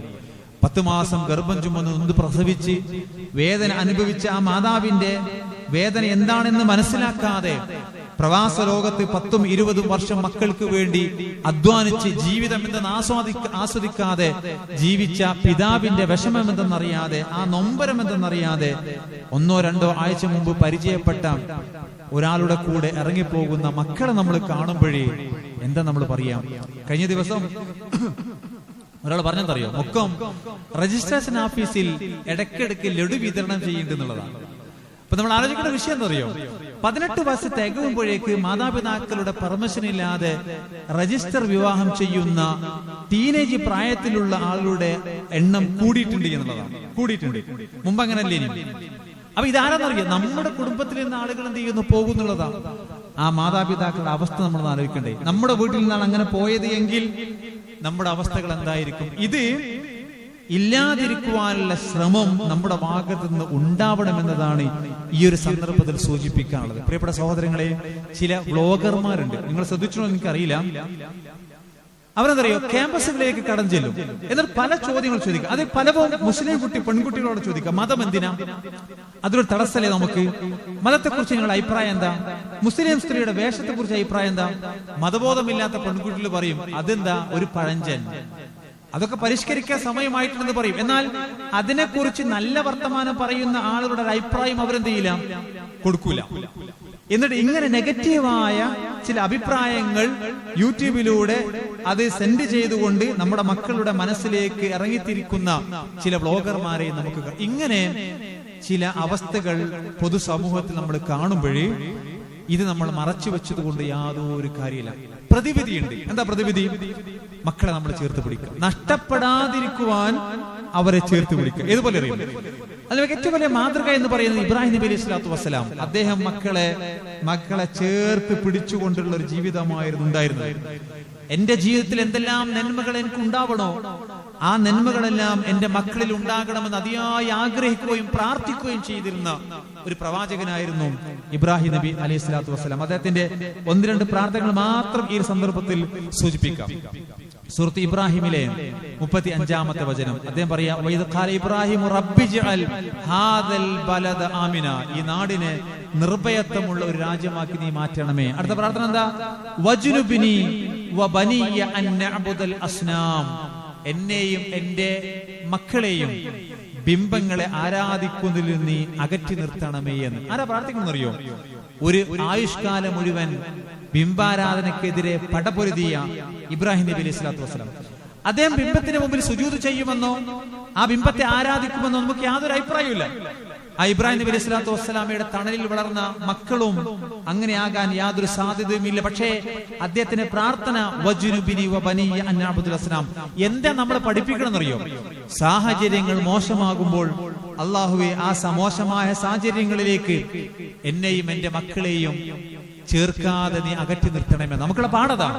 സാമൂഹ്യ തിന്മകൾ വ്യാപിച്ചുകൊണ്ടിരിക്കുന്ന ഒരു കാലഘട്ടത്ത്, അനാവശ്യമായ അധാർമികമായ പ്രവർത്തനങ്ങൾ വ്യാപിച്ചുകൊണ്ടിരിക്കുന്ന കാലഘട്ടത്തിൽ എന്നെയും എന്റെ മക്കളെയും അതിൽ ഉൾപ്പെടാതെ അകറ്റി നിർത്തണമേ എന്നാണ് നമ്മൾ എന്തിട്ട് പ്രാർത്ഥിക്കേണ്ടത്. മതത്തോട് മതനിരാസം വർദ്ധിച്ചുകൊണ്ടിരിക്കുന്ന ഒരു കാലഘട്ടത്തിൽ അല്ലാഹു എന്നെയും എന്റെ മക്കളെയും അതിൽ ചേർക്കാതെ മതത്തിന്റെ അനുയായികളായി നിന്നെ ഭയപ്പെട്ടുകൊണ്ട് ജീവിക്കുന്ന മക്കളായി ഇണകളായി തീരുവാൻ നീ ഞങ്ങളെ സഹായിക്കണമേ എന്നുള്ള പ്രാർത്ഥനയാണ് ഇബ്രാഹിം നബി അലൈഹി സ്വലാത്തു വസ്സലാമയുടെ ഈ പ്രാർത്ഥനത്തിൽ നിന്ന് നമുക്ക് മനസ്സിലാകുന്ന വലിയൊരു മെസ്സേജ് എന്ന് പ്രിയപ്പെട്ട സഹോദരങ്ങളെ നമ്മൾ മനസ്സിലാക്കുക. അദ്ദേഹത്തിന് 2ാമത്തെ പ്രാർത്ഥന ഖുർആൻ പറഞ്ഞു, റബ്ബി ജഅൽനി മുഖീമസ്സലാം. ഉണ്ടോ? വമിൻ ദുരിയതി. നമ്മൾ അതിനെ പ്രാർത്ഥിക്കാറുണ്ടാകും ഒരു പക്ഷേ, അല്ലാഹുവേ എന്നെ നീ നമസ്കാരം നിലനിർത്തുന്നവനാക്കണമെന്നാ. എന്നെ മാത്രമല്ല, വമിൻ ദുരിയതി, എന്റെ സന്താനങ്ങളിൽ നിന്ന്. ഞാൻ മാത്രം നിസ്കരിച്ചാ പോരാ, എന്റെ മക്കളും നമസ്കാരം നിലനിർത്തുന്നവനാക്കി തീർക്കണമേ എന്ന് അദ്ദേഹം പ്രാർത്ഥിക്കുകയാണ്. എന്ന് പറഞ്ഞാല് എന്റെ ജീവിതത്തിൽ എനിക്ക് വേണ്ട എല്ലാ സൗകര്യങ്ങളും എല്ലാ സന്തോഷങ്ങളും എന്തൊക്കെയുണ്ടോ അതെല്ലാം എന്റെ മക്കളിലും ഉണ്ടാകണമേ എന്ന് ആഗ്രഹിക്കുക മാത്രമല്ല, അതിനുവേണ്ടി പ്രാർത്ഥിക്കുകയും ചെയ്തു ഇബ്രാഹിം നബി അലൈഹി സ്വലാത്തു വസ്സലാം. അതുകൊണ്ട് പ്രിയപ്പെട്ട സഹോദരങ്ങളെ, സ്വർഗത്തിൽ പ്രവേശിക്കണമെന്ന് ആഗ്രഹിക്കുന്നവരാണ് നമ്മളെല്ലാവരും. 5 നേരം കൃത്യമായി നമസ്കരിക്കണമെന്ന് ആഗ്രഹിക്കുന്ന ആളുകളാണ് നമ്മളെല്ലാവരും. ദീനീ കർമ്മങ്ങളിൽ നമ്മുടെ സമ്പത്തും നമ്മുടെ ആയുസ്സും ശരീരവും ചെലവഴിക്കണം എന്ന് ആഗ്രഹിക്കുന്നവരാണ് നമ്മളെല്ലാവരും. അങ്ങനെയാണെങ്കിൽ എന്റെ മക്കളെയും എന്റെ പിന്നാലെ ദീനിന്റെ മാർഗത്തിൽ പ്രവർത്തിക്കുന്ന, മഹലിന് സേവനം ചെയ്യുന്ന, മാതാപിതാക്കൾക്ക് കൺകുളിർമ നൽകുന്ന, അവർ പറയുന്നത് അനുസരിക്കുന്ന മക്കളായി വളർത്താൻ അല്ലാഹുവേ ഞങ്ങളെ സഹായിക്കണമേ എന്ന് പ്രാർത്ഥിക്കേണ്ട ഒരു കാലഘട്ടത്താണ് പ്രിയപ്പെട്ട സഹോദരങ്ങളെ നമ്മൾ ജീവിച്ചുകൊണ്ടിരിക്കുന്നത്. അതുകൊണ്ട് 2 കാര്യങ്ങൾ നമ്മുടെയും നമ്മുടെ മക്കളുടെയും ഹൃദയത്തിലേക്ക് സന്നിവേശിപ്പിച്ചു കഴിഞ്ഞാൽ മക്കൾ ഒരിക്കലും കൈവിട്ടു പോവുകയില്ല, ഒരിക്കലും കൈവിട്ടു പോവുകയില്ല. ഇപ്പൊ എന്റെ അയൽവാസി ഒരു സ്ത്രീ ഇങ്ങനെയുള്ള ചില അധാർമിക പ്രവർത്തനങ്ങൾ സമൂഹത്തിൽ ഇങ്ങനെ വ്യാപിച്ച സന്ദർഭത്തിൽ ആശങ്കപ്പെട്ടൊരു കാര്യം ഉണ്ടായിരുന്നു. ആ സ്ത്രീയുടെ 5 പെൺമക്കളിൽ 2 പെൺമക്കളും പഠിക്കുന്നത് ജില്ലക്ക് പുറത്താണ്. ഒരു പെൺകുട്ടി പഠിക്കുന്ന സംസ്ഥാനത്തിന് പുറത്താണ്. സമൂഹ മാധ്യമങ്ങളിലൂടെ കാണുന്ന ഇത്തരത്തിലുള്ള സാമൂഹ്യ തിന്മകള് കാണുമ്പോഴേ ആ സ്ത്രീക്ക് വല്ലാത്ത ആശങ്ക. എന്നിട്ട് കിട്ടുന്ന സന്ദർഭങ്ങളൊക്കെ പറഞ്ഞു കൊടുക്കും മക്കളോട്, മക്കളെ ഇതാണ് കാലഘട്ടം. ഉമ്മയും ഉപ്പയും കണ്ണീര് കുടിപ്പിക്കുന്ന ഒരു പ്രവർത്തനങ്ങളുടെ ഭാഗത്ത് ഉണ്ടാകാൻ പാടില്ല.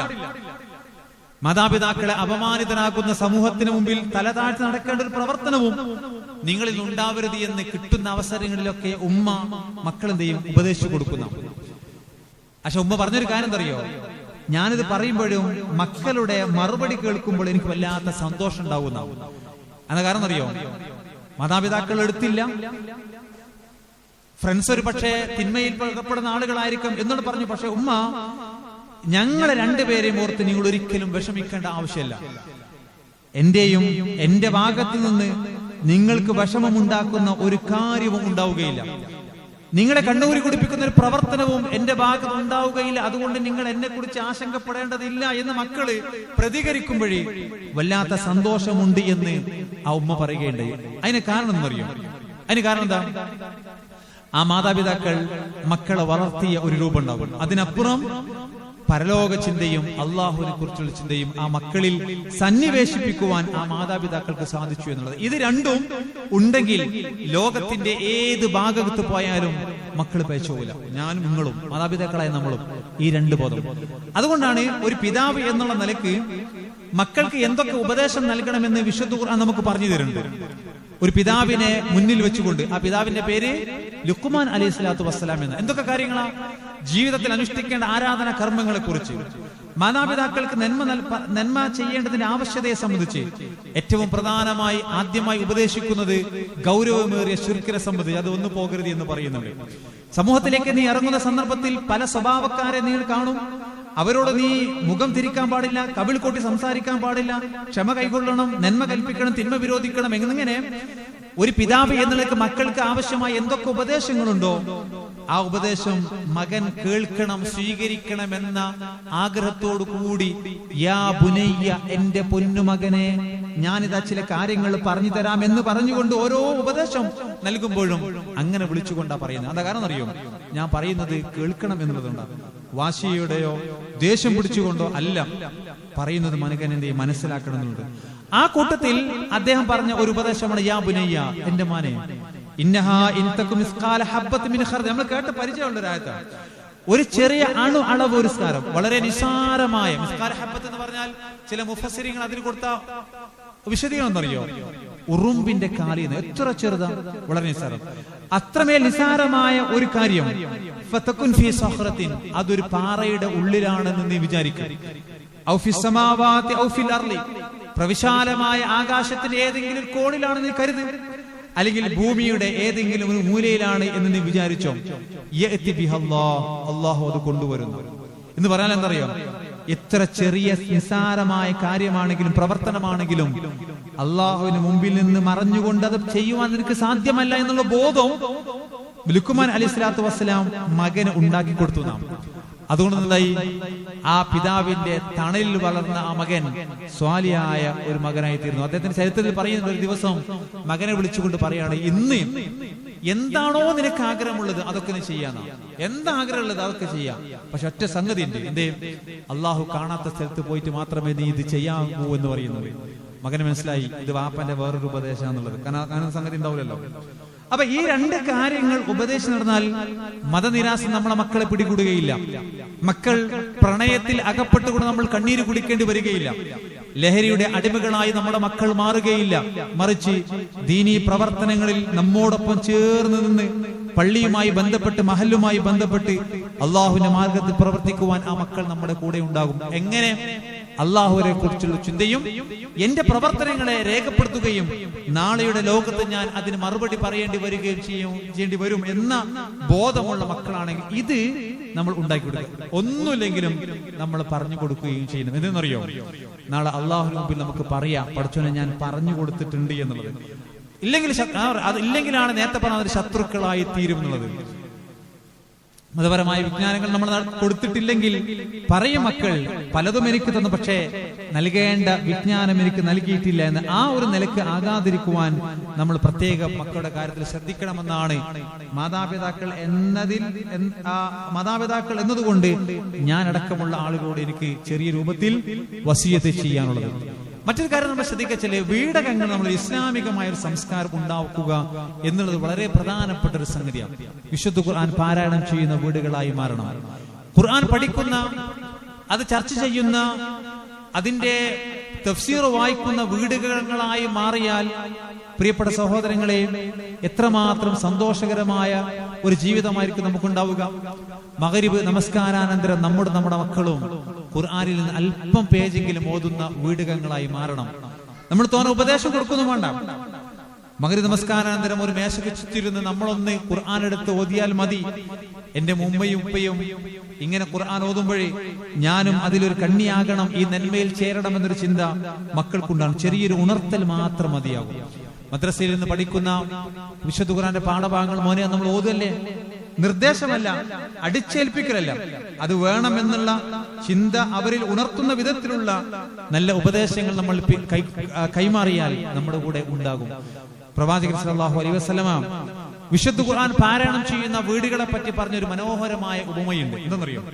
ഇന്നൽ ബൈത്തല്ലദീ യുത്ല ഫീഹിൽ ഖുർആൻ, ഖുർആൻ പാരായണം ചെയ്യുന്ന വീടുകൾ ഇത്തസഅ ബി അഹ്ലിഹി, ആ വീട്ടുകാരുടെ മനസ്സിന് വിശാലമാകുമെന്ന കുടുസായ ചിന്താഗതിയില്ല, വിട്ടുവീഴ്ച മനസ്ഥിതി ആയിരിക്കും ഉണ്ടാവുക. ഒരു അഡ്ജസ്റ്റ് ചെയ്യാനുള്ള ഒരു പ്രവണത ആ വീട്ടുകാർക്കുണ്ടാകും. വക്കസുറ ഖൈറുഹു, ആ വീട്ടിൽ നന്മകൾ വർദ്ധിക്കും. നമ്മളറിയാതെ അള്ളാഹുവിന്റെ ബർക്കത്ത് ലഭിക്കാൻ കാരണമാകുന്ന ഒരു കാര്യമായി പ്രവാചകൻ നമ്മെ പഠിപ്പിച്ചത് അള്ളാഹുവിന്റെ കിതാബ് പാരായണം ചെയ്യുന്ന പഠിക്കുന്ന വീടുകളായി മാറുക എന്നുള്ളതാണ്. വഹലറതുൽ മലായിക, കാരുണ്യത്തിന്റെ മലക്കുകൾ ആ വീട്ടിൽ സന്നിഹിതരാവും. വഖറജത് മിൻഹു ശയാത്തീൻ, പിശാചുക്കൾ അവിടെ നിന്ന് പുറത്തോട്ട് പോവുകയും ചെയ്യുന്നു. എല്ലാത്തിനും കാരണം പിശാചാണല്ലോ പറ്റിയിരിക്കാൻ. ഇത് അവിടെ നമ്മൾ സജീവമാക്കി നിലനിർത്തുവാൻ നമുക്ക് സാധിച്ചാൽ ഈ 4 ഗുണങ്ങൾ അവിടെ ഉണ്ടാകും.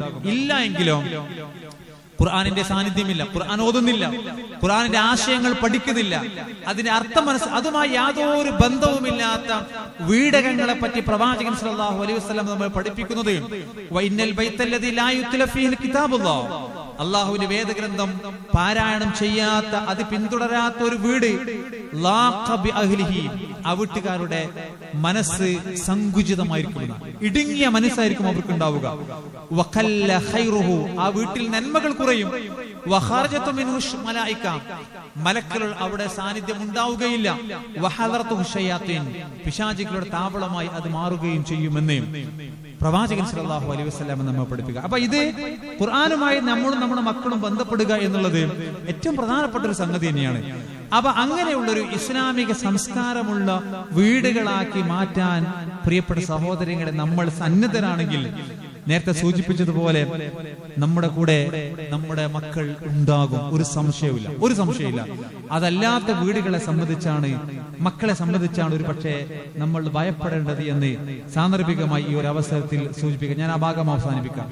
മക്കൾ എന്നുള്ള നിലയ്ക്ക് ഇവിടെ ചില ആളുകൾ ഒത്തുകൂടിയത് കൊണ്ട് അവരോട് പറയാനുള്ള കാരണം അറിയാം, നമ്മുടെ മാതാപിതാക്കൾ എന്ന് പറയും നമുക്ക് വേണ്ടപ്പെട്ട ആളുകളാണ്. അവരെ ബഹുമാനിക്കണം, നമ്മൾ അവരെ ആദരിക്കണം, അവർ പറയുന്നു നമ്മൾ അനുസരിക്കണം. എന്തുകൊണ്ടെന്നറിയാം?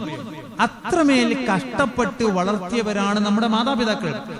ഇന്നത്തെ കാലഘട്ടത്തിൽ ഈ സൗകര്യങ്ങൾ ഉണ്ടാകുന്നതിനൊക്കെ മുമ്പ് വളരെ പ്രയാസത്തോടുകൂടി ഒരുപക്ഷെ ഒരു നേരം ആസ്വദിച്ചുകൊണ്ട് ആഹാരം കഴിക്കാൻ വകയില്ലാതെ ജീവിച്ചവരാണ് നമ്മുടെ മാതാപിതാക്കൾ. ഇന്ന് നമുക്ക് ബുദ്ധിമുട്ടില്ലല്ലോ ഭക്ഷണത്തിന്, അല്ലെ? ഏതാണോ വേണ്ടത് അത് നമ്മുടെ തീന്മേശയിൽ എത്തുന്നുണ്ട്. പങ്കെടുക്കാനില്ല.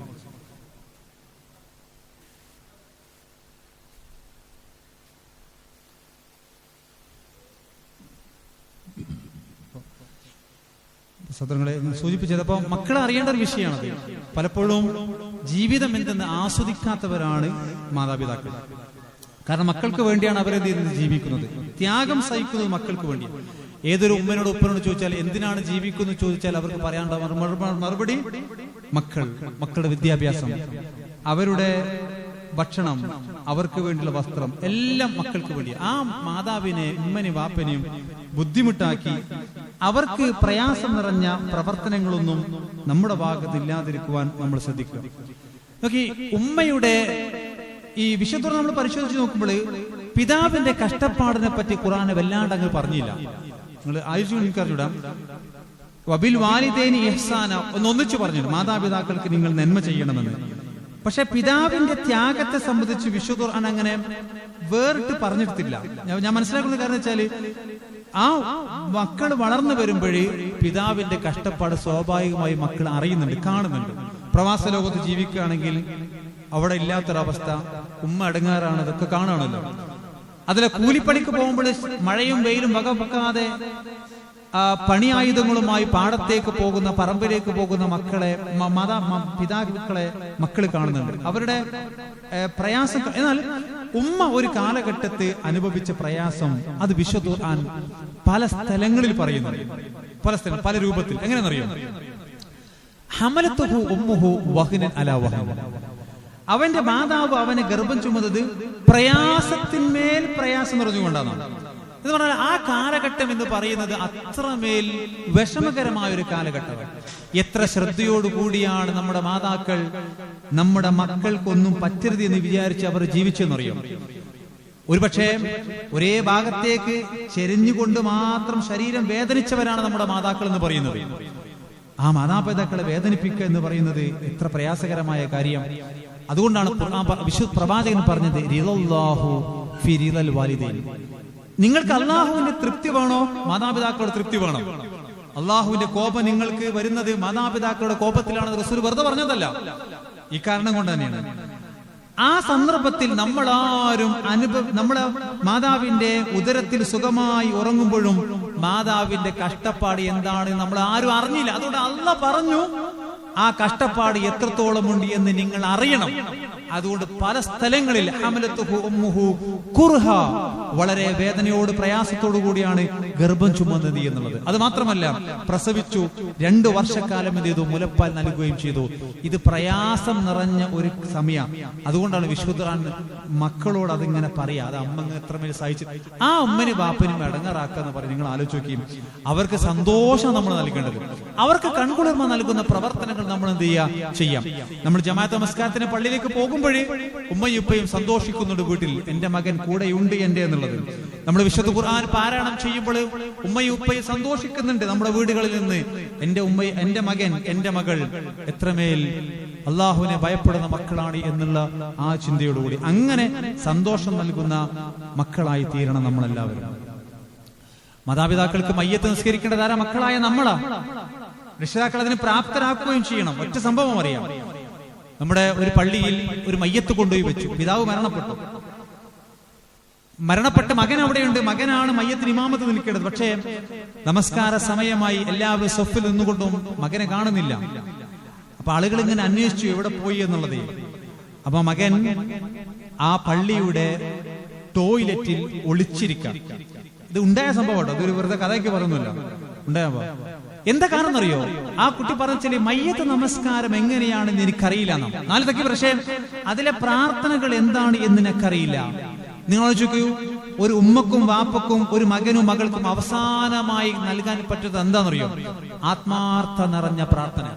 ആത്മാർത്ഥ നെഞ്ചത്ത് കൈകെട്ടി അല്ലാഹുമ്മ ഗഫിർ ലഹു വർഹംഹു വഅഫി വഅഫു അൻഹു എന്ന് പ്രാർത്ഥിക്കുമ്പോഴേ മകനോ മകളോ പ്രാർത്ഥിക്കുന്നേക്കാൾ നിഷ്കളങ്കമായി ഇഖ്ലാസോടുകൂടി മറ്റൊരാളും മാതാപിതാക്കൾക്ക് വേണ്ടി ഒരു പക്ഷേ പ്രാർത്ഥിക്കുകയുണ്ടാവുകയില്ല. ആ മാതാപിതാക്കൾക്ക് വേണ്ടി പ്രാർത്ഥിക്കുന്ന മക്കളായി അവരെ പ്രാപ്തരാക്കിയിട്ടില്ല എങ്കിൽ, നമ്മൾ അതിന് അവസരം നമ്മൾ ഉണ്ടാക്കി കൊടുത്തിട്ടില്ല എങ്കിൽ, മക്കൾ അത് പഠിച്ചിട്ടില്ല എങ്കിൽ എന്താ നമുക്ക് മാതാപിതാക്കൾ കൊടുക്കാൻ കഴിയാം?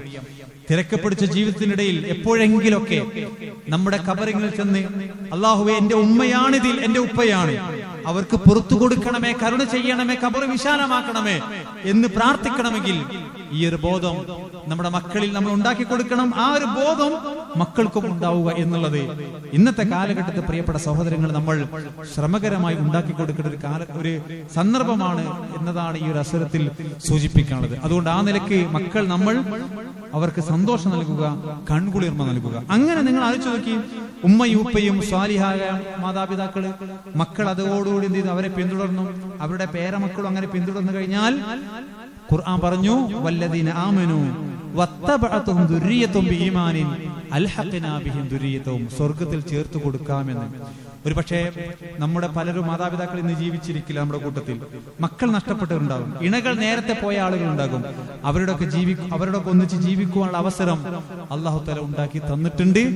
അത് നഷ്ടപ്പെടാതിരിക്കുവാൻ ഈ ഒരു സന്ദർഭത്തിൽ നമ്മൾ ശ്രദ്ധിക്കണമെന്നാണ് ഇതുമായി ബന്ധപ്പെട്ട് സൂചിപ്പിക്കാനുള്ളത്. ഞാൻ ഈ നോമ്പി റമദാൻ കാലം ഇങ്ങനെ കുറെ നമ്മൾ റമദാനിൽ ഇനി ക്ലാസ്സുകൾ ഉണ്ടാവും, ഖുതുബകളൊക്കെ തന്നെ ആയിരിക്കും. അതുകൊണ്ടാണ് ഞാൻ ആ വിഷയം മാത്രം സംസാരിക്കാതിരുന്നത്. അതുമായി ബന്ധപ്പെട്ട ചില കാര്യങ്ങൾ മാത്രം സൂചിപ്പിച്ചുകൊണ്ട് ഞാൻ അവസാനിപ്പിക്കാം. പ്രവാചകൻ സല്ലല്ലാഹു അലൈഹി വസല്ലമ റമദാനായാൽ പറയുമായിരുന്നു, നമ്മളൊക്കെ ആലോചിക്കേണ്ട വിഷയം, ഒരു 10-14 ദിവസം ഇനിയുണ്ട്, പക്ഷേ നമ്മിൽ ആരൊക്കെ ഉണ്ടാകുമെന്ന് നമുക്ക് ആർക്കും പറയാൻ പറ്റില്ല. അതാണ് ഇന്നത്തെ അല്ലേ, രാത്രി സുഖസുന്ദരമായി ഭക്ഷണം കഴിച്ച് കിടന്നുറങ്ങിയ ആളുകളെ പറ്റി നമ്മൾ കേൾക്കുന്നത് ഇന്ന ആൾ മയ്യത്തായി. ചെറിയൊരു വേദന വന്നു കഴിഞ്ഞു. നമ്മളുടെ ഈ റമദാനിനെ വരവേൽക്കുവാൻ എന്റെയും നിങ്ങളുടെയും ആയുസ് ഉണ്ടാവുമെന്ന് നമുക്ക് പറയാൻ പറ്റില്ല. അല്ലാഹു തആല ആയുസ് നൽകുകയാണെങ്കിൽ പരമാവധി നാളെയുടെ ലോകത്തേക്ക് സമ്പാദിക്കുവാനുള്ള അവസരമായി ഇതിനെ നമ്മൾ ഉപയോഗപ്പെടുത്തുക. ആരാധനാ കർമ്മങ്ങൾ കൊണ്ട് അലങ്കരിക്കുവാൻ ഈ റമദാനിനെ നമ്മൾ ഉപയോഗപ്പെടുത്തുക എന്നതാണ് പ്രിയപ്പെട്ട സഹോദരങ്ങളെ സൂചിപ്പിക്കുവാനുള്ളത്. നഷ്ടപ്പെട്ടു പോയാൽ നഷ്ടപ്പെട്ടു തന്നെ.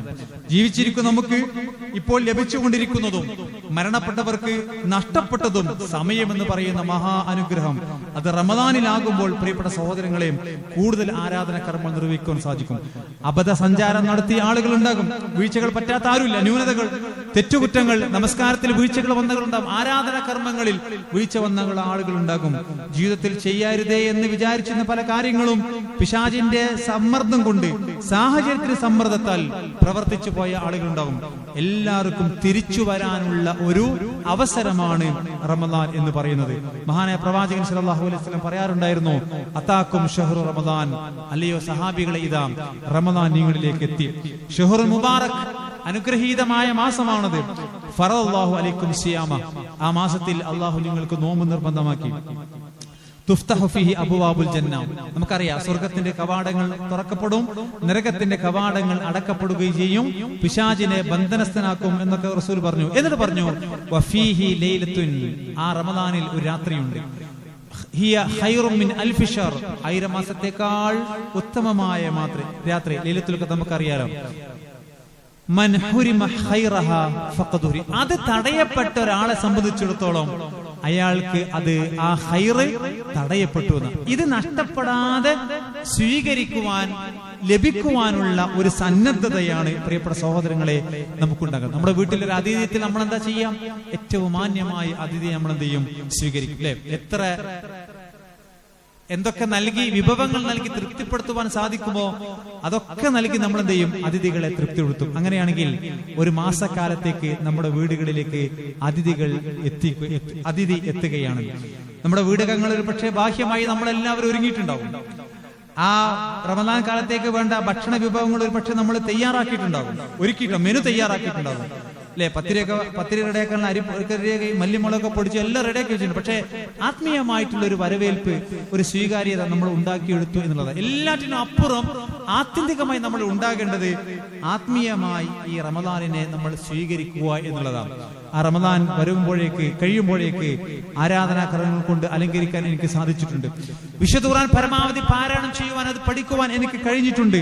സുന്നത്ത് നമസ്കാരങ്ങൾ വർദ്ധിപ്പിക്കുവാൻ എനിക്ക് കഴിഞ്ഞു എന്ന് നമ്മുടെ മനസ്സിനെ പറഞ്ഞു തൃപ്തിപ്പെടുത്തുന്ന രൂപത്തിൽ റമദാനിനെ വിട പറയുവാൻ നമുക്ക് സാധിച്ചാൽ ആ റമദാൻ പാരത്രിക ലോകത്ത് ശുപാർശയുമായി പ്രിയപ്പെട്ട സഹോദരങ്ങൾ നമ്മളിലേക്ക് എത്തും. ആ നിലയ്ക്ക് റമദാനിനെ വരവേൽക്കുവാൻ നമ്മൾ ശ്രദ്ധിക്കുക. ഏറ്റവും പ്രധാനപ്പെട്ട സംഗതി എന്നറിയോ? ഈ ഒരു സന്ദർഭത്തിൽ സൂചിപ്പിക്കാനുള്ളത് മനസ്സ് ക്ലിയറാക്കുക എന്നുള്ളതാണ്. മനസ്സ് ക്ലിയറാക്കുക, ആരോടും കുശുമ്പില്ലാതെ, അസൂയയില്ലാതെ, പകയോ വിദ്വേഷവും ഇല്ലാതെ. പ്രവാചകൻ സല്ലല്ലാഹു അലൈഹി വസല്ലം ഒരു കൽബിനെ പറ്റി പരിചയപ്പെടുത്തിയിട്ടുണ്ട്. ആ കൽബിന്റെ ഉടമകളായി തീരുക എന്നുള്ളതാണ് ഏറ്റവും പ്രധാനപ്പെട്ട സംഗതിയാണ്. ജനങ്ങൾക്ക് മാപ്പ് കൊടുക്കുകയും അങ്ങനെയുള്ളല്ലോ ഒരു എന്താ പറയാ, എല്ലാ മാലിന്യങ്ങളെയും നിന്ന് മുക്തമായ ഹൃദയം, ആ ഹൃദയത്തിന്റെ ഉടമകളായി മാറുക എന്നുള്ളതാണ് ഏറ്റവും പ്രധാനപ്പെട്ട സംഗതി. നിങ്ങൾ ചോദിക്കും, ഒരു മാസക്കാലം നമ്മൾ നോമ്പനുഷ്ഠിച്ചിട്ട് അയൽവാസിയോടുള്ള പക തീർന്നിട്ടില്ലെങ്കിൽ, കുടുംബത്തിലെ തെറ്റി നിൽക്കുന്ന ആളുകളോട് നമ്മൾ പിന്നെ പരസ്പരം മിണ്ടിയില്ലെങ്കിൽ, ആ റമദാൻ കൊണ്ട് എന്താ നമ്മൾ നേടിയെടുത്തത്? ഒരു മാസക്കാലം പരിശീലന കളരിയിൽ നമ്മൾ ആ രൂപത്തിൽ പരിശീലനം ചെയ്തിട്ട് ഒരു മാറ്റവും ഇല്ല എങ്കിൽ, പ്രിയപ്പെട്ട സഹോദരങ്ങളെ, പട്ടിണി കടന്നത് വെറുതെയാവും. റമദാനിൽ രാത്രി നമസ്കാരങ്ങൾ വെറുതെയാവും, എല്ലാം വെറുതെയാവും. അതിന് പകരം നന്മ നിറഞ്ഞൊരു മനസ്സുണ്ടാവുക എന്നുള്ളത് ഏറ്റവും പ്രധാനപ്പെട്ട സംഗതിയാണ്. പ്രവാചകൻ സല്ലല്ലാഹു അലൈഹി വസല്ലം പറഞ്ഞു,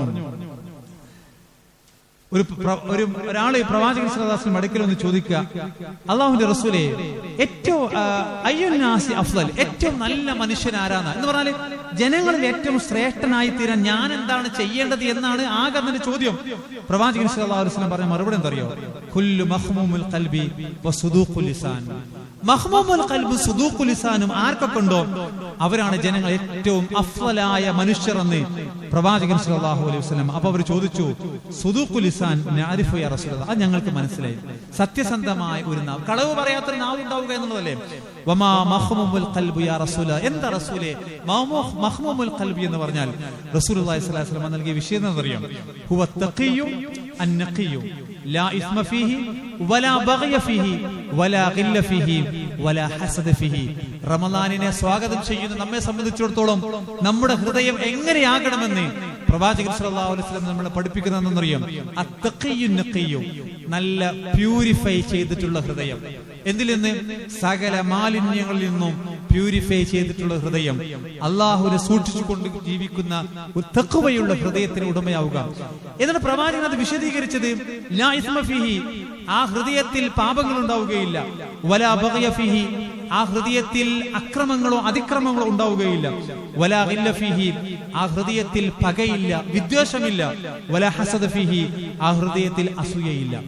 ഇങ്ങനെയുള്ള എല്ലാ മാലിന്യങ്ങളിൽ നിന്ന് മുക്തമായ ഹൃദയത്തിന്റെ ഉടമ ആരാണോ അവനാണ് അഫ്ളലുന്നാസ്, ജനങ്ങളിൽ ഏറ്റവും ശ്രേഷ്ഠമായ മനുഷ്യനെന്ന് പ്രവാചകൻ സല്ലല്ലാഹു അലൈഹി വസല്ലം പറയുമ്പോഴേ റമളാൻ കൊണ്ട് പ്രവാചകനും അതേപോലെ അള്ളാഹുവും ഉദ്ദേശിച്ച ആ ഫലം നമുക്ക് ലഭിക്കണമെങ്കിൽ മനസ്സ് നന്നാവുക എന്നുള്ളതാണ് ഏറ്റവും പ്രധാനപ്പെട്ട സംഗതി. 5 തരം കൃത്യമായി ഒന്നാമത്തെ സഫ് നിൽക്കുന്ന ഒരു മനുഷ്യൻ തൊട്ടടുത്ത് നിൽക്കുന്ന മനുഷ്യനുമായി മാനസികമായി അകൽച്ചയിലാണെങ്കിൽ അവർ എത്രമേൽ അടുത്തു നിന്നാലും അടുപ്പം കൊണ്ടെന്ന കാര്യം ഇല്ലല്ലോ, ഒരു കാര്യമില്ല. അതിന് പകരം മനസ്സുകൾ തമ്മിൽ എന്ത് ചെയ്യണം? അടുക്കണം, പക പോക്കണം, വിദ്വേഷം പോക്കണം മനസ്സിൽ നിന്ന്. അങ്ങനെ തെളിവുമയാർന്ന ഒരു മനസ്സിന്റെ ഉടമകളായി തീരുക എന്നുള്ളതാണ് ഈ നോമ്പിന്റെ ഉദ്ദേശിക്കുന്ന. അതാണ്, അല്ലാതെ കുറെ പട്ടിണി കിടക്കല്ല, കുറെ നിസ്കരിക്കുക എന്നുള്ളതാണ്, മനസ്സ് നന്നാവുക എന്നുള്ളതാണ്. പ്രവാചകൻ സല്ലല്ലാഹു അലൈഹി വസല്ലം പറഞ്ഞൊരു ഹദീസ് കൂടി പറഞ്ഞുകൊണ്ട് ഇൻഷാ അല്ലാഹ് ഞാൻ അവസാനിപ്പിക്കാം. പ്രവാചകൻ പറഞ്ഞു, തുഅറദു അഅമാലുൻ നാസ് ഫീ കുല്ലി ജുമുഅത്തിൻ മറത്തൈനി, എല്ലാ ആഴ്ചയും 2 പ്രാവശ്യം നമ്മുടെ പ്രവർത്തനങ്ങളൊക്കെ ഉയർത്തപ്പെടുന്ന അല്ലാഹുവിലേക്ക് പ്രദർശിപ്പിക്കപ്പെടും. യൗമൽ ഇസ്നൈൻ വ യൗമൽ ഖമീസ്, വ്യാഴാഴ്ചയും തിങ്കളാഴ്ചയും. വിശ്വാസിയായ എല്ലാ അടിമകളുടെയും പാപങ്ങൾ അല്ലാഹു തആല പുറത്തു കൊടുക്കും. ഇല്ല അബ്ദൻ, ഒരു അടിമക്ക് ഒഴികെ. അടിമയുടെ പ്രത്യേകത ബൈനഹു വ ബൈന അഖീഹി ഷഹ്നാ, അവന്റെയും അവന്റെ സഹോദരനും ഇടയിൽ പിണക്കമാണ്. മിണ്ടാട്ടല്ല, അത് കുടുംബത്തിൽ ആരായാലും. അങ്ങനെ തെറ്റി നടന്ന ആളുകളുണ്ടല്ലോ, അവരുടെ അമലുകൾ അള്ളാഹുലേക്ക് പ്രദർശിപ്പിക്കപ്പെടുകയില്ല എന്ന് റസൂലുള്ളാഹി സ്വല്ലല്ലാഹു അലൈഹി വസല്ലം മലക്കളോട് പറയുന്ന. ആ 2 പേര് നന്നായോ തെറ്റി നന്നായോ നിങ്ങൾ ശ്രദ്ധിച്ചു നോക്കി. തെറ്റി നന്നായാലത് അവർക്ക് പുറത്തു കൊടുക്കുക, അവരുടെ അമലുകൾ പ്രദർശിപ്പിക്കപ്പെടാം എന്ന് മലക്കളോട് നിരന്തരമായി അള്ളാഹു തആല പറയുമെന്ന് പ്രവാചകൻ സല്ലല്ലാഹു അലൈഹി വസല്ലം പറഞ്ഞു. അതുകൊണ്ട് പ്രിയപ്പെട്ട സഹോദരങ്ങളെ, ആരാധനാ കർമ്മങ്ങൾ കൊണ്ട് ലക്ഷ്യം എന്തെന്നറിയോ? അത് കുറെ നിസ്കാരം, കുറെ നോമ്പ്, അതല്ല. അതിനപ്പുറം മനസ്സിനെ സംസ്കരിക്കുക എന്നുള്ളതാണ്. നല്ല ഒരു ലോലമായ ഹൃദയം ആളുകളോട് നല്ലത് മാത്രം പറയുന്ന, പുഞ്ചിരിയോടുകൂടി അഭിമുഖീകരിക്കുന്ന, നന്മ ചെയ്യുന്ന, സ്നേഹമുള്ള, അനുകമ്പയും ആർദ്രതയുമുള്ള, ദയയുള്ള ഒരു ഹൃദയം ഉണ്ടാവുക എന്നുള്ളതാണ് ആരാധനാ കർമ്മങ്ങളുടെ ലക്ഷ്യമെന്ന് നമ്മൾ തിരിച്ചറിയുക, അത് മനസ്സിലാക്കുക. അങ്ങനെ ഈ നോമ്പിനെ വരവേൽക്കുവാൻ നമുക്ക് കഴിയണം. വിശുദ്ധ പറഞ്ഞു, സ്വർഗത്തിൽ പ്രവേശിക്കുന്ന ആളുടെ ഒരു ഗുണം എന്താ അറിയോ? വൽ ആഫീന അനിന്നാസ്, ജനങ്ങൾക്കൊക്കെ മാപ്പ് കൊടുക്കുന്ന. സാരല്ല, പോട്ടെ, തെറ്റി പറ്റിപ്പോയല്ലേ, മനുഷ്യരല്ലേ എന്ന് പറയാൻ സാധിക്കുന്നത് സ്വർഗാവകാശികളുടെ അടയാളമായി, ഗുണമായി സൂറത്തുൽ ആൽ ഇംറാനിലെ ഒരു ആയത്തിലൂടെ അല്ലാഹു തആല നമ്മളെ പഠിപ്പിക്കുന്ന ഒരു കാര്യം. അതുകൊണ്ട് പ്രിയപ്പെട്ട സഹോദരങ്ങളെ, ആ നിലക്കുള്ള ഒരു ആരാധനാ കർമ്മങ്ങളായിരിക്കണം നമ്മൾ നിർവഹിക്കേണ്ടത്. അത് റമദാനിലും അല്ലാത്ത. അതുകൊണ്ട് ആ റമദാനിൽ നമ്മൾ ഒരു പ്ലാൻ വേണം. എല്ലാത്തിനും പ്ലാൻ ആണല്ലോ. റമദാനിലും ഒരു പ്ലാൻ വേണം. നമുക്ക് ആരാധനക്കാരുടെ നിഷ്ഠയില്ലാത്തതും ഒക്കെ ഒരു പ്ലാനിങ് ഇല്ലാത്തതുകൊണ്ടാണ്.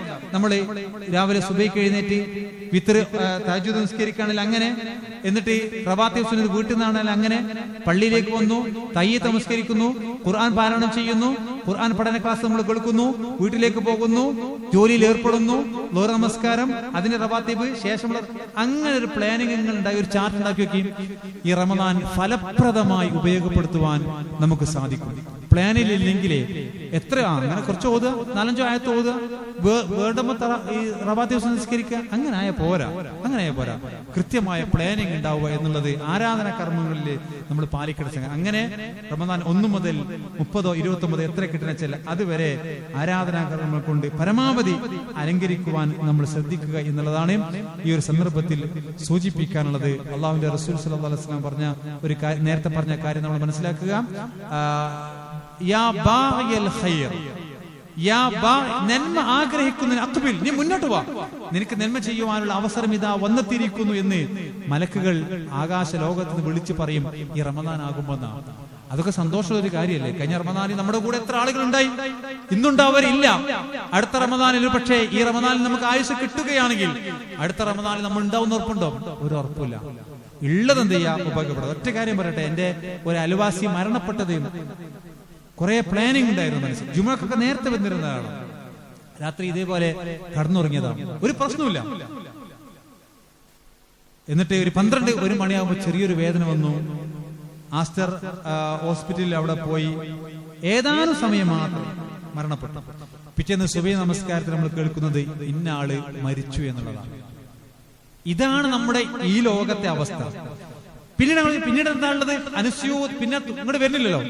പിന്നീട് നമ്മുടെ പ്രവർത്തനങ്ങൾ, വിശ്വാസം ശരിയാക്കുവാൻ, നന്മ ചെയ്യുവാൻ ലോകത്തേക്ക് തിരിച്ചു വരവില്ല. ആ അവസരം നിനക്ക് ഞാൻ തന്നു കഴിഞ്ഞു, നിന്റെ ആയുസ് തീർന്നു. ഇനി നീ ഭൂമിയിൽ ചെയ്ത പ്രവർത്തനത്തിന്റെ ഫലം അനുഭവിക്കുവാൻ പോവുകയാണ്. ഇതാ അല്ലാഹു പറഞ്ഞത്. ആ ഒരവസ്ഥ എത്തുന്നതിന് മുമ്പ് അള്ളാഹുവിനെ നമ്മൾ കൂടുതലായി മനസ്സിലാക്കുക, നന്മകൾ ചെയ്യുക, അയൽപക്ക ബന്ധം നന്നാക്കുക, കുടുംബ ബന്ധം നമ്മൾ നന്നാക്കുക, അത് ചേർത്തുക. ആരെങ്കിലും എന്തിന്റെയൊക്കെ പേരിൽ നമ്മോട് അകന്ന് നിൽക്കുന്നുണ്ടെങ്കിൽ അവരിലേക്ക് ചെന്നുകൊണ്ട് സലാം പറഞ്ഞ് ആ പ്രശ്നം പരിഹരിക്കുവാൻ മുൻകൈയെടുക്കുക. ആ മുൻകൈയെടുക്കുന്നവൻ നാളെ അള്ളാഹു തആല ദറജ പ്രത്യേകമായി പദവി ഉയർത്തി കൊടുക്കുമെന്ന് പ്രവാചകൻ സ്വല്ലല്ലാഹു അലൈഹി വസല്ലം. ആ നിലക്ക് റമദാനിനെ വരവേൽക്കുവാൻ നാം എല്ലാവരും തയ്യാറാവുക. അള്ളാഹു നമ്മ എല്ലാവരെയും അനുഗ്രഹിക്കുമാറാവട്ടെ. ജീവിതത്തിൽ വന്നുപോയ എല്ലാ തെറ്റുകളും കുറ്റങ്ങളും അള്ളാഹു നമുക്ക് വിട്ടുപുറത്ത് മാപ്പാക്കി തരികയും ചെയ്യുമാറാവട്ടെ. റഹ്മാനെ നാഥാ, ഇത്രയും നേരം നിന്റെ പള്ളിയിൽ, ഭവനത്തിൽ നിന്റെ വജഹ് മാത്രം ഉദ്ദേശിച്ചുകൊണ്ട് നിന്നെ പറ്റിയുള്ള സംസാരമായിരുന്നു, കേൾവിയായിരുന്നു. അള്ളാഹുവേ, ഇതൊരു സ്വാലിഹായ അമലായി ഞങ്ങൾ സ്വീകരിക്കണമേ നാഥാ. അള്ളാഹുവേ, വരുന്ന റമദാനിൽ പരമാവധി ആരാധനാ കർമ്മങ്ങൾ കൊണ്ട് അലങ്കരിക്കുവാൻ ഞങ്ങൾക്ക് തൗഫീക്ക് നൽകി അനുഗ്രഹിക്കണമേ നാഥാ. അല്ലാഹുവേ, സാമൂഹ്യ തിന്മകൾ വ്യാപിച്ചുകൊണ്ടിരിക്കുന്ന കാലഘട്ടത്തിൽ ഞങ്ങളെയും ഞങ്ങളുടെ മക്കളെയും അതിൽ ഉൾപ്പെടാതെ നിന്നെ സൂക്ഷിച്ചുകൊണ്ട് ജീവിക്കുന്ന സ്വാലിഹായ അടിമകളായി ജീവിക്കുവാൻ അല്ലാഹുവേ ഞങ്ങൾക്ക് തൗഫീക്ക് നൽകി അനുഗ്രഹിക്കണമേ നാഥാ. ഞങ്ങളുടെ നഷ്ടപ്പെട്ടു പോയ മാതാപിതാക്കൾ, ഞങ്ങളുടെ മക്കൾ, ഇണകൾ ബർസഖയായ ലോകത്തുള്ള അവർക്ക് ശാന്തിയും സമാധാനം നൽകി അവരെ അനുഗ്രഹിക്കുകയും ഞങ്ങളെയും അവരെയും നിന്റെ ജന്നാത്തിൽ ഫിർദൗസിൽ ഒരുമിച്ച് കൂട്ടി അനുഗ്രഹിക്കുകയും ചെയ്യണമേ തമ്പുരാനെ. അല്ലാഹുവേ, കത്തിയാളുന്ന നരകശിക്ഷയിൽ നിന്ന് ഞങ്ങളെല്ലാവരെയും രക്ഷപ്പെടുത്തണേ തമ്പുരാനെ. اللهم اغفر للمؤمنين والمؤمنات والمسلمين والمسلمات الأحياء منهم والأموات إنك مجيب الدعوات يا قاضي الحاجات. ربنا آتنا في الدنيا حسنة وفي الآخرة حسنة وقنا عذاب